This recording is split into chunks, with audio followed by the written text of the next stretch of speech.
Good evening, guys. A quick video regarding an accident that happened back in November 93 to Italian Air Force Tornado up in Piacenza, 155th Group Squadron, sorry, located in Piacenza, northern Italy. I just want to talk about it first because it's been now 30, calculate that, 32 years already. 32, it seems like yesterday. Where unfortunately the crew, composed by two excellent aviators. I knew one of them particularly, which is the nav and a pilot. Pilot, relatively young to the airframe, I think, if I don't remember. If I remember correctly. Anyways, they were supposed to fly a night sortie out of Piacenza, which means a low level in TFR, which is our terrain following radar. As you probably know, it's a device that we have installed on the ground attack tornadoes that allows you to follow the terrain features, terrain contour up to looking at up to 7.2 miles on a sort of ski toe shape, and it gives you a heads up. And if you connect the autopilot to it, it will gently or less gently, according to your setting in the cockpit, those features, and then it keeps you down and low. The idea was being down and low all weather and night, all weather and yeah, at night, low level capability to be able to deliver your ordnance at night, undetected by the at the time powerful radar that we're obviously looking up primarily. So you were terrain masking at night, or again with bad weather, trying to surprise your enemy coming in the valley with those features. Well, it's pretty very dependable, very solid system. Never gave any issues, false indications, unless it was jammed, because it could have been jammed by the enemy if they knew the frequency of the radar was transmitting at. So you could see false information on your little scope in front of you, but it was to your, I think it was to your right, top right of your flight deck cockpit layout. And of course, on the head-up display, you have a repeater of what you had to follow in terms of flight director, let's call it that way. It was a cue.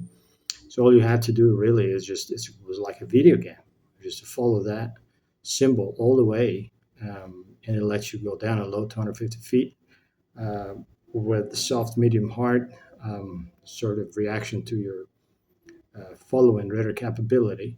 So you could do it again at night, um, and based on your planning, based on your coordinates, updated till the last minute with a hopefully a solid fix made by the backseater, you could actually go on top of your target, deliver your ordnance, and escape and kind of go back to your base. So that was the idea. So we trained a lot, especially before the Gulf War. During the Gulf War, the guys were worried because the desert didn't reflect much, and that was one of the issues that the terrain following radar had.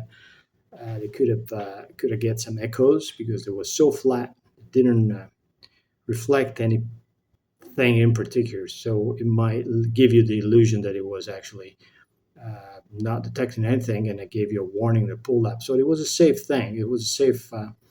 It is because I think it still use it feature that allows you to go, and anything goes bad, a radio altimeter or um, inertial reference unit, anything that was not working properly, it would have warned you.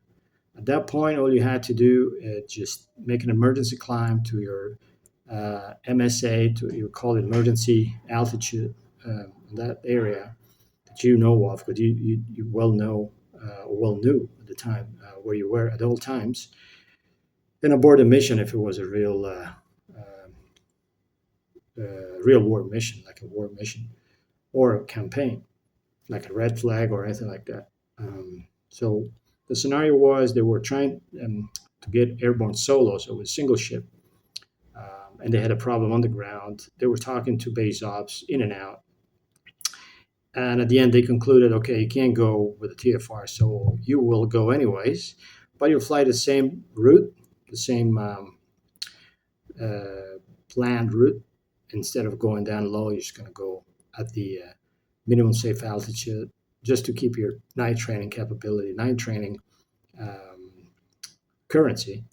Uh, but you're not going to go low, so you're going to fly. I've done it many times. It's a bit of a useless. No, I don't say useless, but of course the training value that compared to the TFR training value, it's negligible. But anyways, that was the idea, and unfortunately, what happened there is they were flying at the MEA at the minimum safe altitude all times, but um, they sort of hybrid thought they hybrid interpret the mission. So the the INS, we didn't IRS, the INS that gave you the position was stripped. That was the issue, right? So the navigation accuracy was not accurate enough to let you fly a low level TFR. But at the same time, if you think that you want to go high, you need to know where you are anyways, because your minimum safe depends on it. So if your accuracy is not pinpoint, you can't really do anything. You don't have your SA enough accurate to be able to determine your minimum altitude at that point, and that's what happened to these guys. So they got airborne. They initiate their sortie, and at some point they crash into a hill, a mountain in the vicinity, because obviously their position was inaccurate. They thought they were somewhere else, and before they realized it wasn't their altitude wasn't accurate, wasn't appropriate for that segment of route, they hit a mountain and they both died.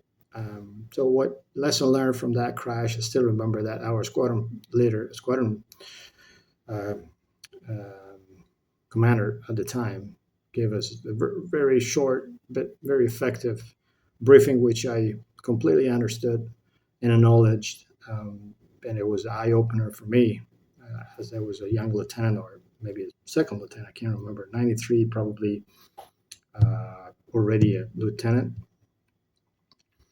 It was, do not mix the two things together. It's either you go low level at night with TFR, or you go high and you have the capability to go above the MSA. You cannot mix the two things together, because it's dangerous thinking that you can go a little lower because you know where you are in the airspace. But if the accuracy is your issue in the first place, you cannot know. You can't possibly determine your safe altitude. And it might seem obvious to us here sitting down and talking about it, but it's not, because when you fly out there, you go maybe 420 cruise and 450 and 480 knots.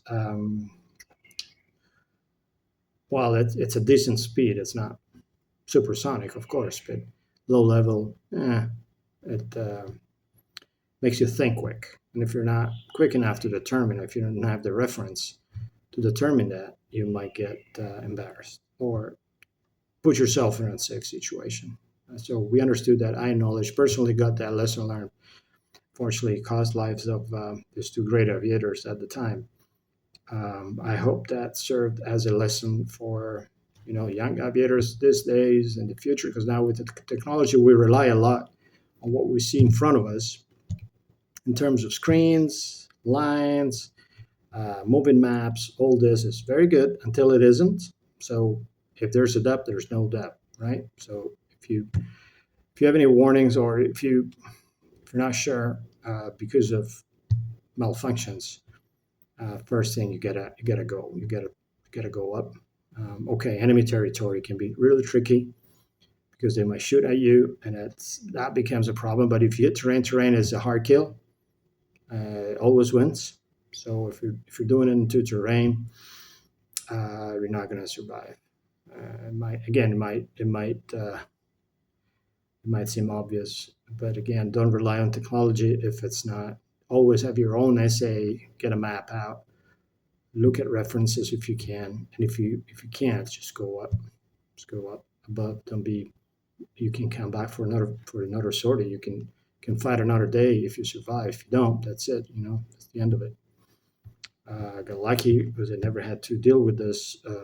Let's say that deep, that close, but I had my moment. And again, this served me as a lesson learned. So I hope this will be will have the same effect on every aviator that might encounter a similar instance. Again, because technology these days has priority over airmanship and common sense sometimes. Instead of integrated it, it supplements it. Sometimes it overcomes, which shouldn't be the case. All right, that's it for tonight. Wish you a pleasant evening. I'll see you when I'll see you.